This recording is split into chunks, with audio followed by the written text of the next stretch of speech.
Hey, bienvenue dans cette vidéo dans laquelle on va parler du fameux peeling rouge de la marque The Ordinary. Alors je vais tout te dire sur la formulation de ce produit et je te donnerai bien évidemment mon avis en 4 minutes seulement. Alors allons-y, c'est parti!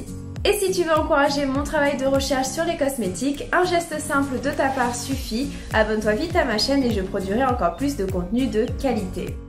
Alors ce produit, je pense que c'est le produit phare de la marque The Ordinary. Il est destiné à tous les types de peau, sauf aux peaux sensibles, car la concentration en acide est beaucoup trop forte pour ce type de peau. Et donc en fait, ce produit, c'est un peeling chimique aux acides. Et comment fonctionnent les acides sur la peau? Eh bien, ils vont tout simplement dissoudre le ciment lipidique qui lie les cellules entre elles pour qu'elles s'éliminent de façon à avoir une exfoliation de la peau. Mais c'est pas tout, car le plus de l'utilisation des acides, c'est qu'ils permettent aussi d'activer le renouvellement cellulaire. Ils vont lisser la peau, diminuer tout ce qui est irrégularité et imperfection, et ils permettent également de travailler le teint en unifiant et en diminuant tout ce qui est taches hyperpigmentées et cicatrices. Et si on regarde la formule de ce produit plus en détail, vous avez 30% d'AHA, c'est-à-dire d'acide alpha hydroxylé, dont l'acide le plus prédominant ici c'est l'acide glycolique, car il a la plus grande efficacité, car il possède la plus petite taille de molécules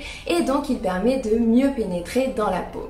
Parmi les AHA, vous avez également l'acide lactique, l'acide tartarique et l'acide citrique. Ce produit, il contient également 2% de BHA, c'est-à-dire d'acide bêta hydroxylé, et donc en l'occurrence c'est l'acide salicylique. Alors maintenant, regardons le reste de la formule un petit peu plus dans le détail. Donc premièrement, on retrouve de l'eau qui est suivie par de l'aloe vera, donc certainement pour hydrater et apaiser la peau.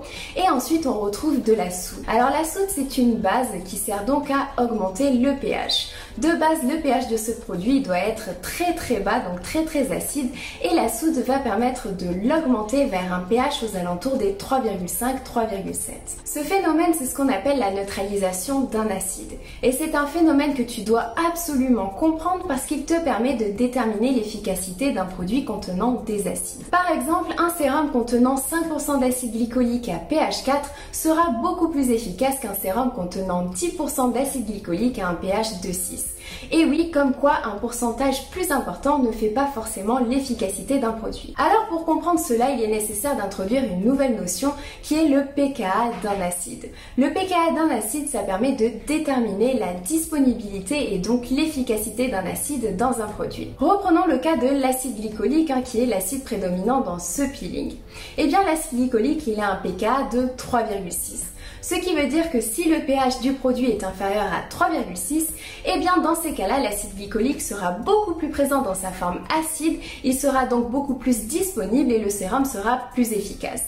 Alors que si le pH est supérieur à 3,6, eh bien l'acide sera beaucoup plus présent dans sa forme basique et donc le sérum sera moins efficace. Ici, The Ordinary, ils ont décidé de faire ce qu'on appelle une neutralisation partielle, c'est-à-dire qu'ils ont amené le pH du produit au pKa de l'acide glycolique pour avoir un équilibre entre sa forme acide et sa forme basique de façon à réduire le risque d'irritation.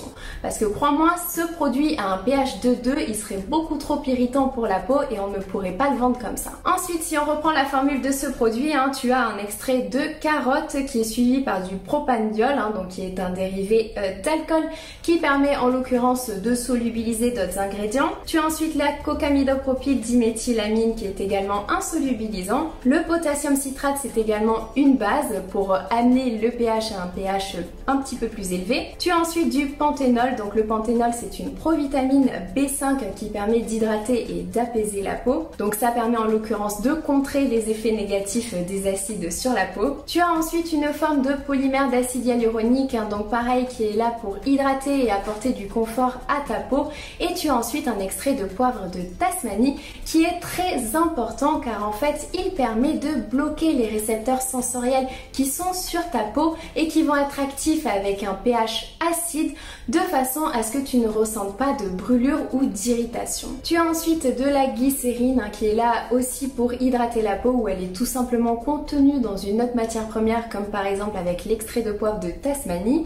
Ensuite tu as deux solubilisants, donc le pentylène glycol qui est un dérivé d'alcool et le polysorbate 20 donc qui est un tensioactif qui est obtenu par une réaction détoxylation qui est une réaction assez polluante pour l'environnement. Donc si tu recherches des produits cosmétiques écologiques, eh bien c'est pas forcément pour toi. Et pour finir tu as de la gomme de xanthane, donc la gomme de xanthane c'est une gomme d'origine naturelle qui est obtenue par fermentation bactérienne et c'est elle qui permet de donner un aspect, une texture gélifiée à ce produit. Et on retrouve à la fin de la formule tous les conservateurs. Alors ce produit c'est tout simplement le meilleur peeling sur le marché des cosmétiques à l'heure actuelle, c'est le meilleur en termes de prix, c'est le meilleur en termes de qualité. Honnêtement il n'y a vraiment pas de débat là-dessus. Ce peeling il va permettre d'exfolier ta peau, donc te laisser avec une peau toute douce, mais il va aussi permettre de diminuer tout ce qui est imperfection, de diminuer les taches hyperpigmentées et les cicatrices. Donc globalement il va améliorer le teint de ta peau, mais il va aussi améliorer la texture, il va lisser, diminuer les rides. Bref, moi je l'adore. Et si tu as de l'acné, c'est vraiment ce type d'exfoliation qu'il te faut pour te permettre de diminuer les imperfections. Si tu as une peau mature, c'est également très intéressant de faire des peelings aux acides parce qu'ils vont activer le renouvellement cellulaire. Et si tu souhaites l'utiliser pour diminuer tes taches hyperpigmentées ou tes cicatrices, je te suggère de l'utiliser avec d'autres produits de la marque The Ordinary, d'autres produits éclaircissants. Et pour ça, je t'invite à aller voir ma vidéo sur les routines beauté avec The Ordinary. Pour finir cette vidéo, c'est un produit qui n'est pas à prendre à la légère parce qu'il contient une forte concentration en acide. Donc si tu veux l'utiliser, fais bien un patch test avant s'il te plaît. Si 48 heures après tu n'as pas de réaction, tu peux alors l'utiliser sur ton visage et je te conseille pour la première fois de le laisser 5 minutes puis d'augmenter progressivement jusqu'à atteindre les 10 minutes. Et attention, tu ne dépasses jamais les 10 minutes parce que c'est dangereux. C'est possible lors de l'application que tu aies des picotements qui durent quelques secondes, mais si jamais ces picotements ils persistent, dans ces cas-là je te suggère vivement de rincer le produit. Et fais bien attention au contour de l'œil, il faut bien l'appliquer assez large, il ne faut pas du tout aller en mettre sur cette zone. Lorsque tu utilises ce peeling, je te suggère de venir appliquer après uniquement des sérums et des crèmes contenant des actifs hydratants et apaisants. Ne mets surtout pas d'actifs forts sur ta peau après ce peeling. Personnellement, j'adore utiliser les masques en tissu. Voilà, c'est tout pour cette vidéo. On se retrouve bientôt pour parler d'un autre produit The Ordinary. Alors si cette vidéo elle t'a plu, n'hésite pas à mettre un j'aime et à t'abonner à ma chaîne si c'est pas encore le cas. Je te fais de gros bisous, passe une bonne journée, ciao.